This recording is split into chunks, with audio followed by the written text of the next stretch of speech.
Welcome to our webinar. Today, I will present some basic ideas about research questions and research design as the pivotal elements of methodology. And the goal to achieve is to provide you a starting picture of what is involved when you make a decision on how to conduct your research study. As I have already said, and I'm doing it now for the people who will get the recording, you will find exercises and the script of this webinar together with the recording itself, okay? So let's begin with a quote that states very clearly and concisely the role of research. Research should be a tool to improve knowledge and society. Getting knowledge without considering its impact and application is something that may satisfy our desire for knowledge, but doesn't help improve society and environment. That's why the code calls for action. In the same line of thought, acting without researching first may imply more harm and cost than benefits. That is a risky way of behaving. Research sets the foundation to make better and more effective decisions. Research and action should be the unit if we want to take care of us, the environment, and society. And this is today's agenda. As you can see, I will first talk about research questions, including examples, and a way to evaluate them, and then I will focus on what research design and its role in the research process are.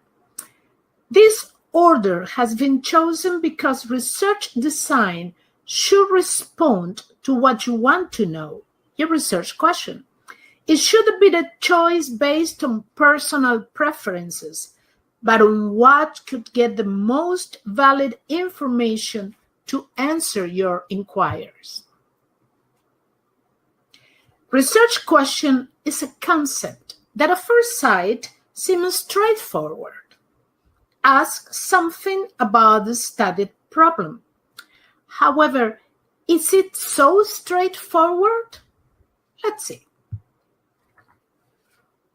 Well, the research question obviously asks something about the research problem, but it's not a random inquiry. The question has a clear purpose. Get relevant information that lets you either understand the problem better or build and propose a solution to it. So, you should formulate it in terms that the answer helps you achieve the established purpose. You may think, okay, but that's obvious. And it really is. However, you may be surprised how many research questions don't contribute to achieve the established goal. Many graduate students fail to connect the research questions to the idea that their answer must give valid information to understand the problem better or propose a solution to it. Another important point to remember is that since the research question defines what you want to answer or test, it is a key element to the whole research process, and therefore, you must take it into account when making decisions about what to read, what methods should be used in order to answer it, what data should be gathered, and how to analyze and interpret them. In fact, findings must be presented in a way that the answer to the research question is clear. Consequently, you must be consistent in the wording of the research question throughout the whole research process, especially when writing a dissertation or research report. Welcome, Liam. Welcome, Jean. And these are the elements that are usually present in a good research question.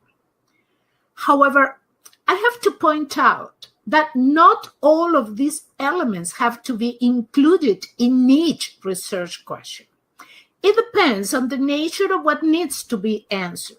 For instance, a research question that intends to describe the current situation that is studied may focus on the what, who, when, and where involved in it, but not other kind of research question could have different, fewer elements than these ones. Welcome, Kevin.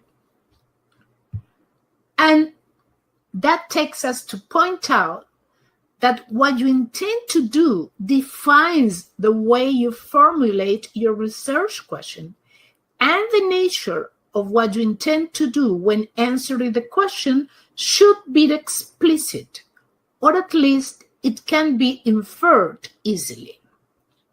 For example, describe implies to get a picture of what is going on, usually in the absence of sufficient information. You don't have enough information, you have to describe what you are studying. Explore implies no information about the exact scope of what we'll work with. And unexpected information is a possible outcome. Oh, Kevin, check your sound or get out and come back, perhaps. Oh, sorry. Let me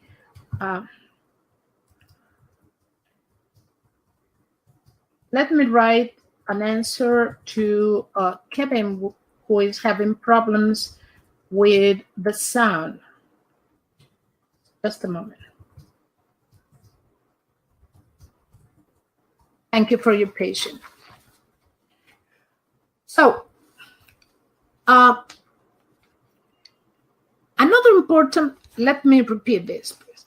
Another important point to remember is that you'd have to know what you are formulating the research question for, okay? And we have said that when you want to describe, you need to look for what is present in the situation that you are studying, okay?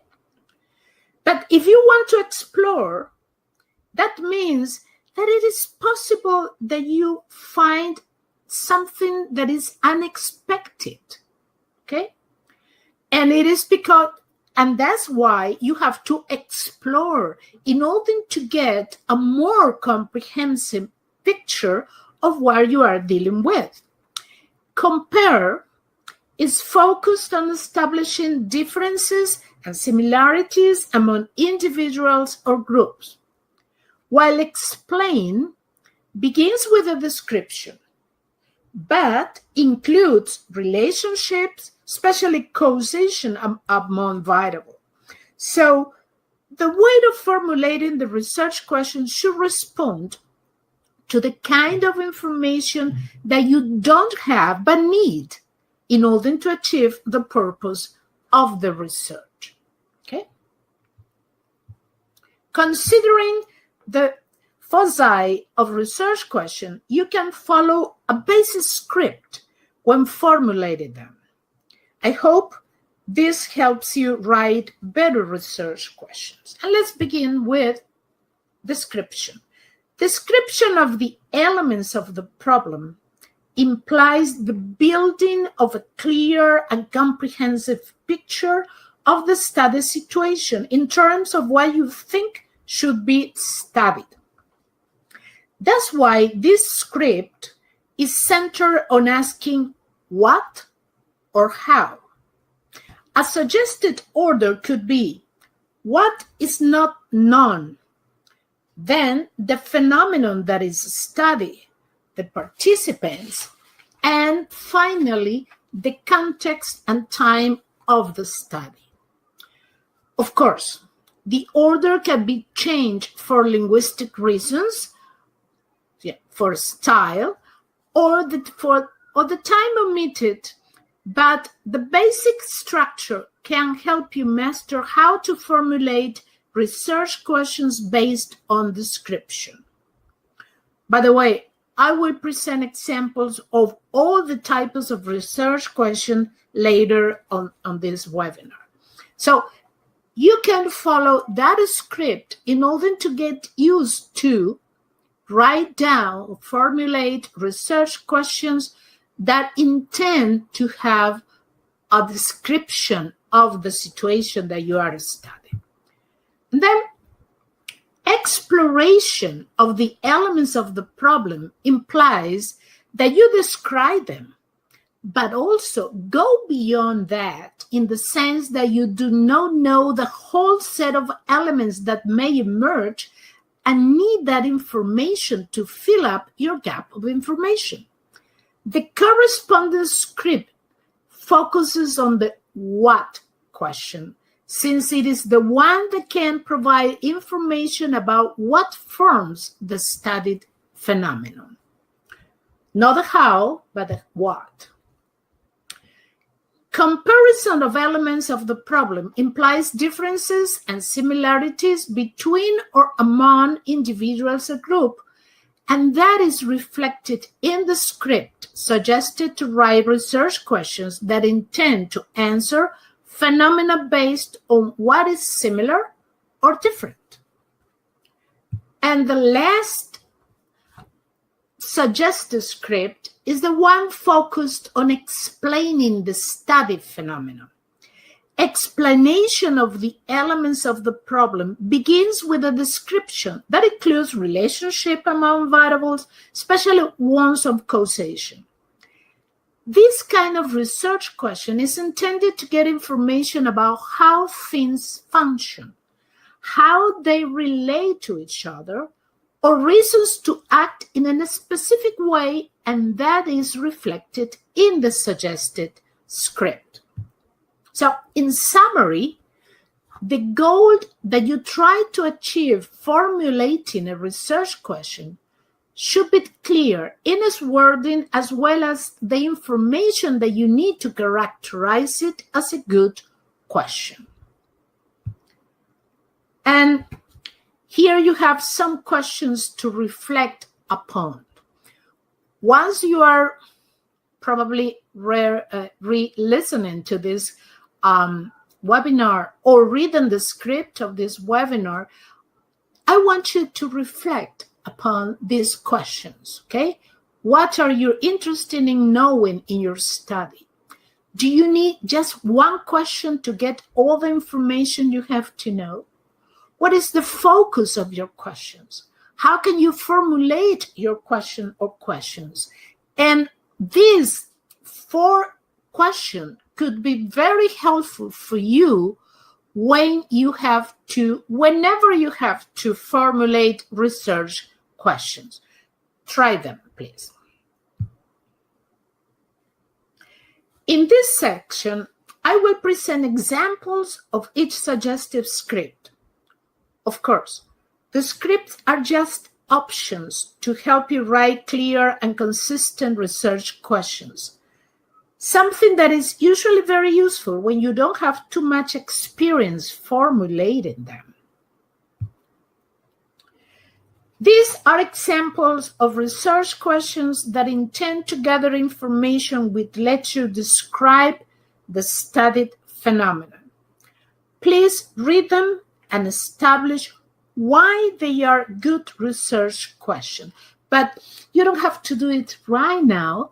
I want you first to reflect upon all the things that we are going to talk about, and we have talked about already, and then you go back to these examples and analyze them from the point of view of what you have listened to, what you have learned, which I hope that you learned, okay?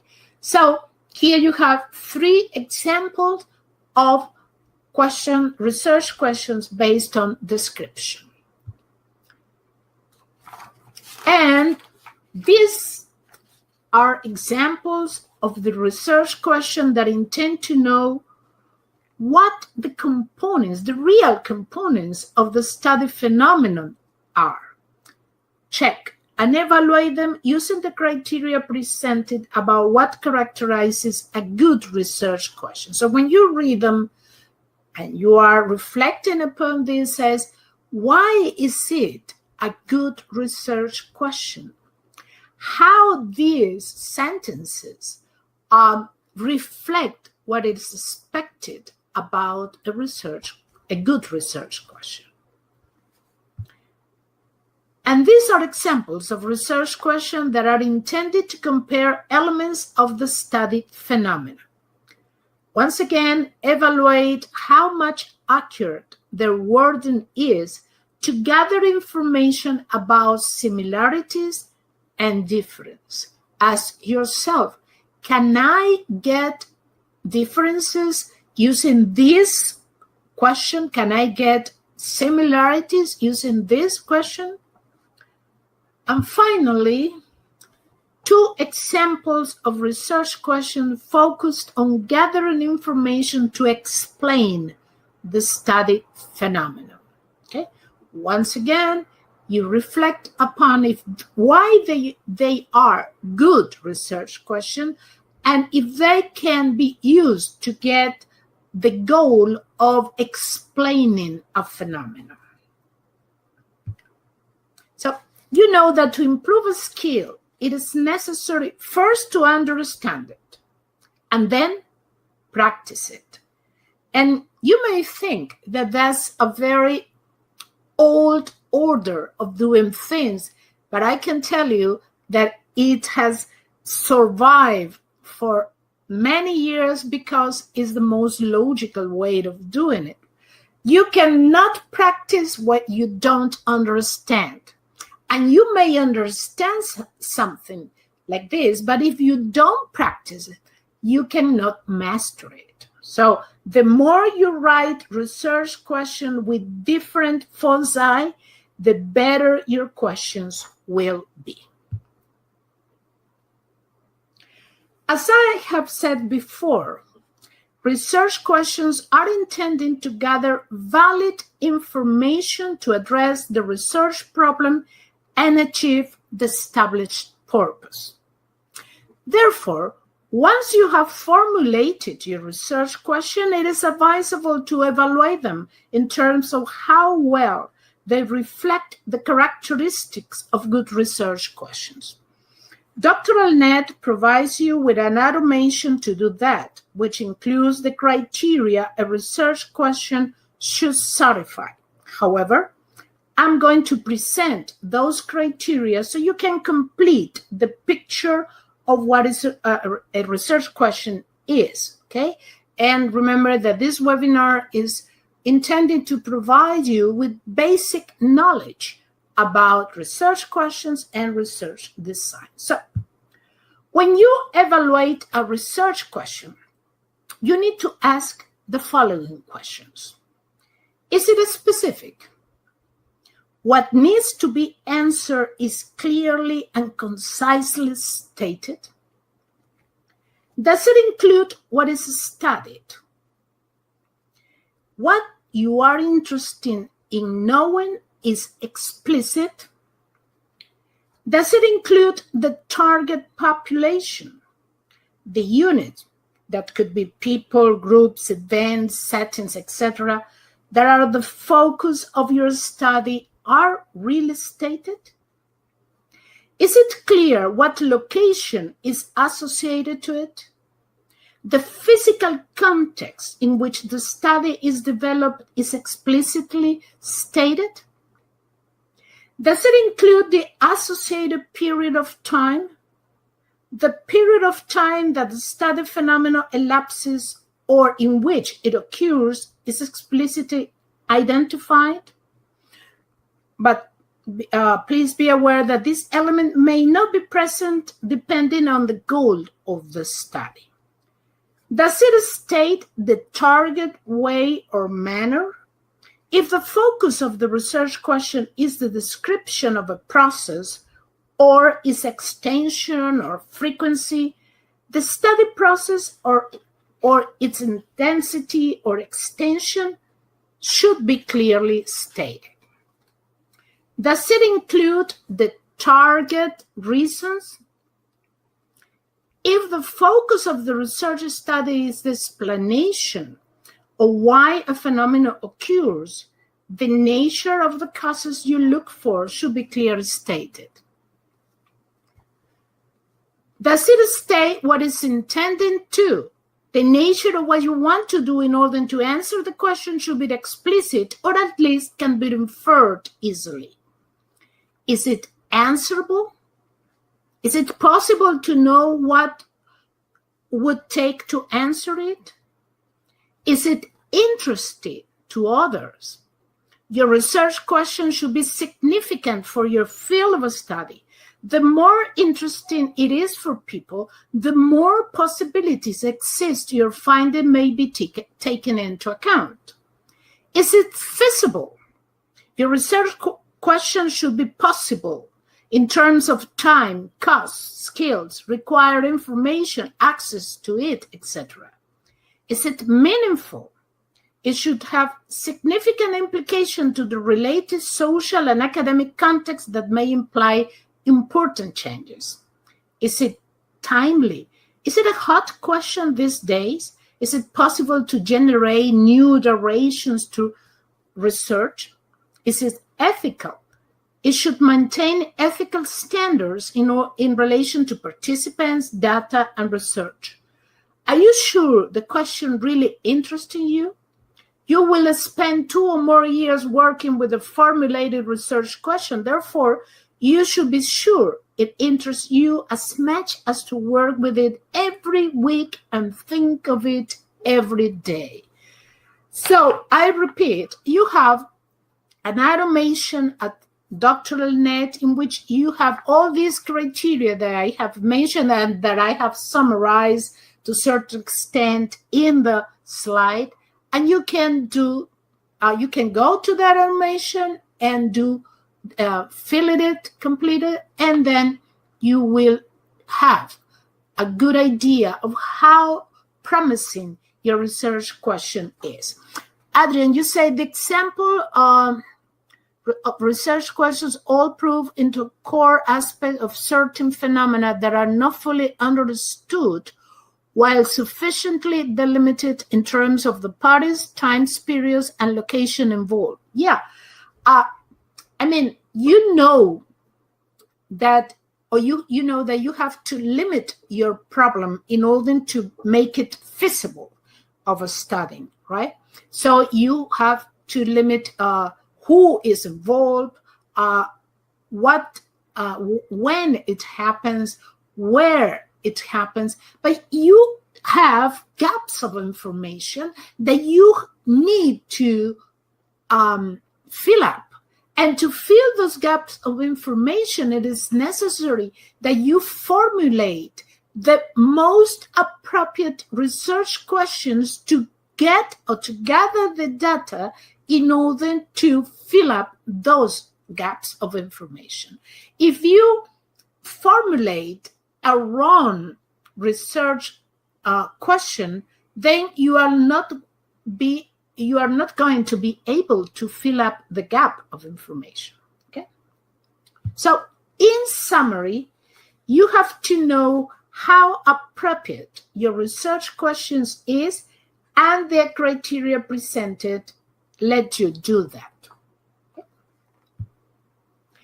And these are some of the most common mistakes supervisors and coaches find in research questions. I want you to have a little information about them so you can avoid them, right? The first one is biased questions, which are the kind of question that is worded in such a way that the answer could only be the one the researcher expects. For example, if you ask, how bad is the teaching strategy applied in X school to teach minority? You are being biased because you are saying that those teacher strategy or that teaching strategy is wrong, is bad. Instead of asking, How is the teaching strategy used in X school to teach minorities perceived? When you formulate your research question in those terms, you are keeping open the door to get any possible answer. Okay. Another problem is confusing wording, which refers to use ambiguous words or sentence structures that do not provide a clear idea of what you're asking or are beyond the comprehension of your target respondents. Okay.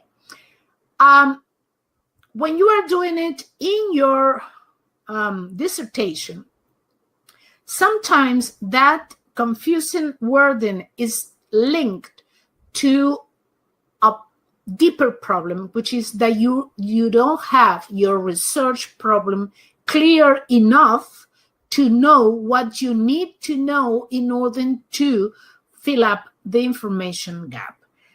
And that confusing wording can be used also, or be present also in the instrument that you use in order to gather data. And that will limit what you are going to get as answer. And sometimes it is linked to the fact that your wording is beyond the level of comprehension of your target respondent, especially when you are working with children. Now, when you include 2 or more questions in your research question, you cannot get one answer to it, but you will be obliged to provide as many answers as questions are included. Therefore, you have more than one research question. For example, what teaching strategies improve students' achievement in the S test, and what hinders their satisfaction? You have 2 research questions there. You need an answer for the first part. What teaching strategies improve students' achievement in the S test? And then you need another question for what hinders their satisfaction. Okay. And the next one is the dichotomous questions. Once we have yes or no questions. Yeah. The answer is yes or not. And they are not usually used in theses and dissertations due to the fact that they narrow the scope of answers. Do you like the strategy? Yes. No. Is that enough to have a comprehensive picture of what is happening? You have to think about that. And there is also irrelevant questions. Those who do not look for information that expand current knowledge and are not based on strong theory. So you ask a question that is a question, but it doesn't contribute to the study itself. And there is another case, that is when you have too many or too few questions. The number of questions that you need is directly determined by the gaps of information that you have. So you write down or you formulate as many research questions as you need to fill all the information gaps that you may have. Welcome, Joy. Adrian says, go for to what extent as opposed to yes, no questions may be. Yeah, there are different ways of formulating your questions to get more precise and more useful data. Okay, so the yes, no, I mean, it could be good for another type of a study, but it's not so good for thesis, dissertations, and research study. Okay, Now let's talk about methodology and talk about the research design. Because when talking about methodology, research design emerges as the element that influences the decisions. It functions as the user guide of the research study, since it should tell what was done and how it was done so the study can be evaluated and replicated. This graph shows how the concept of research design relates to the other elements of a research study. As you can see, it is focused on the part of the study in which you act in order to gather the information needed to get the answers of the research questions. So you have your research questions, and the research design help you plan all the things that you have to do in order to get valid information that let you answer the research question. So that's what research design refers to. And that is, in other words, it is the blueprint that specifies the participants, type of data needed, and the way data will be gathered and analyzed. Such a specification is necessary for the researcher's decision and for other people to evaluate and replicate the study. This is the part of your thesis or your research study, which is the user guide for people to evaluate your study and or to replicate it. There are three main types of research designs that derive from the model of thought that influences our view. In other words, the way we perceive reality and apprehend knowledge determine these three types of research design. Our philosophical and research paradigms, and those are the research study designs are quantitative, qualitative, and mixed method. Let's see each one of them briefly. These are the main characteristics of the quantitative research design. They derive from the postulate that reality is one and exists by itself, and therefore has to be approached objectively, and also that reality can be measured. When you use a quantitative research design, is because you believe in that way of approaching knowledge. The characteristics of the qualitative research design, on the other hand, show that it is based on the ideas that multiple realities exist, that they are built by their actors, and that consequently those actors play an important role when trying to know them. And there is another research paradigm, the mixed method one, that is based on the idea that reality is too complex to be fully explained by just one paradigm, and therefore it postulates the use of the two basic paradigms to look for the information that explains reality more appropriately. So it is an attempt to expand the understanding and explanation of reality based on the idea that its complexities demand as many tools as needed to apprehend it. Once you know what research designs are available to you, it's time to look for the factors you have to consider in order to make a valid and appropriate selection of the research design of your study. And these are the elements that define the type of design of your study. As you can see, 5 out of 6 elements are dependent on the research problem, and only one on the views or preferences of the researcher. That means the researchers influence the study by means of what they are interested in studying.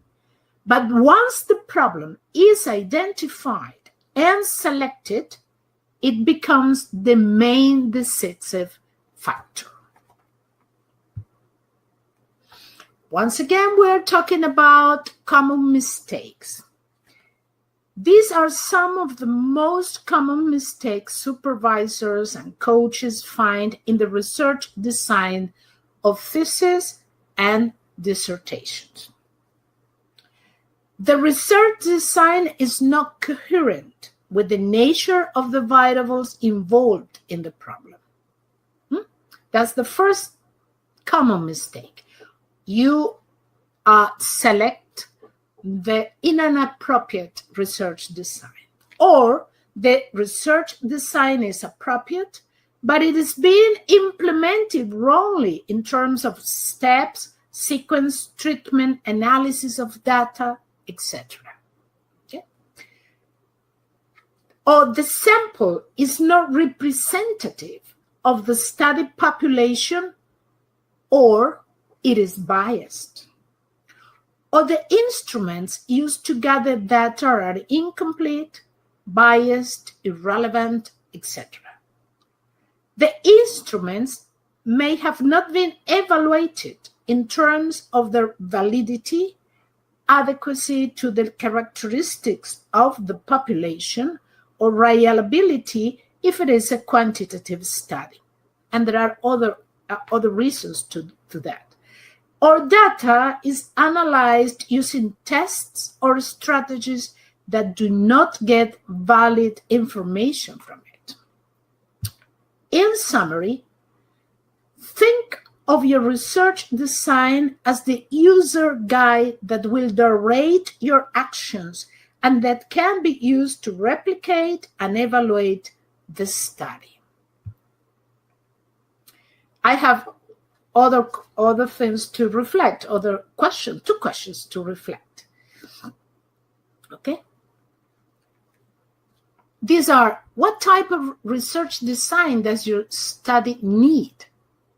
Why is that the most appropriate research design? As you can see, the first question is centering you on the fact that you need to reflect upon the characteristics of the research question formulated, and then you choose one design. But it goes beyond that because you have to support your point of view, which is something that you are going to be asked to do when you defend your study, your dissertations. And these are the main ideas of this webinar. As I used to point out, the core of a high-quality research study is the coherence among its parts. And research questions and design are two very important elements of a successful work. So your research questions should be coherent to the problem that you are studying, and your research design has to be coherent to the research questions that you have formulated. Okay? These are the references that I have used today.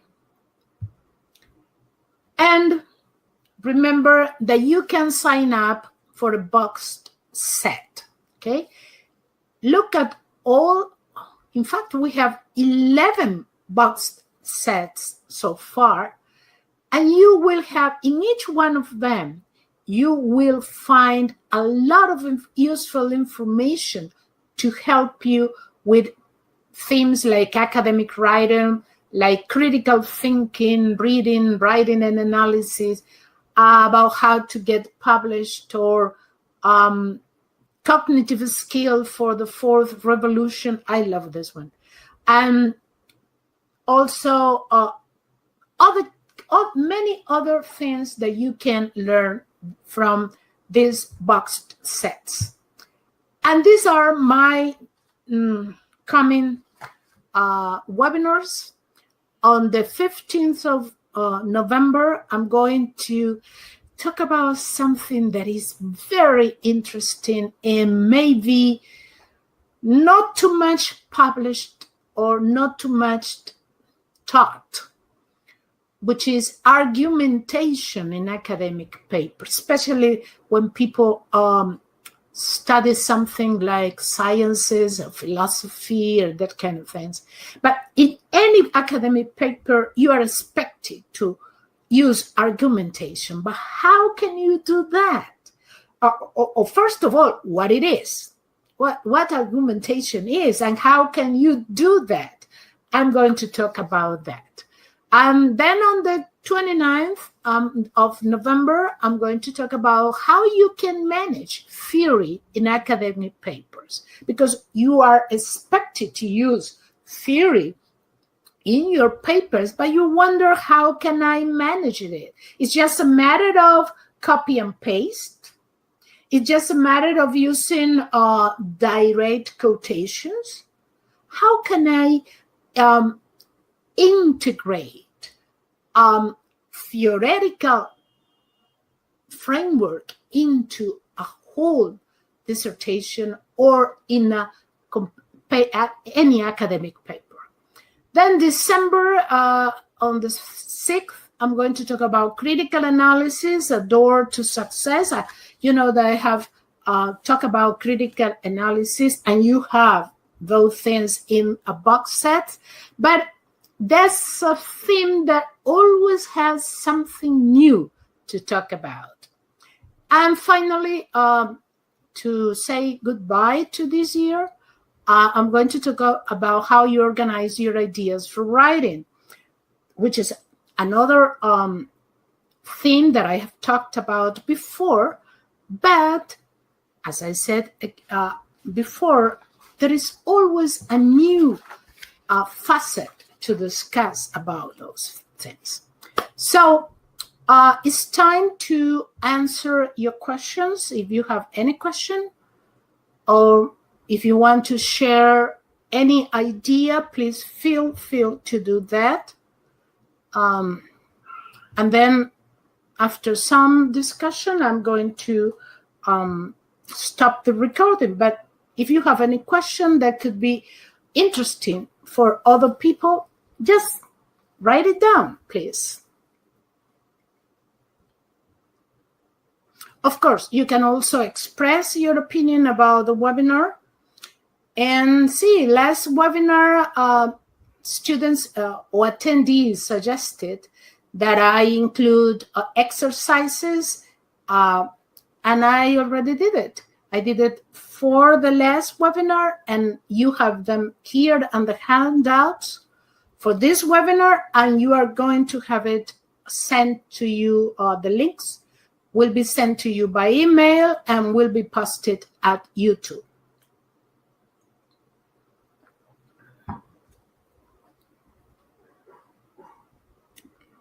Any question? Anything that you want me to explain again?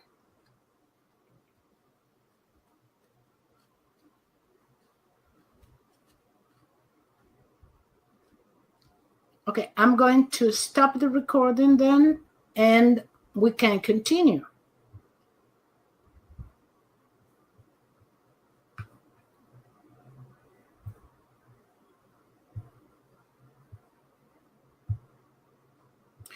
Thank you for coming.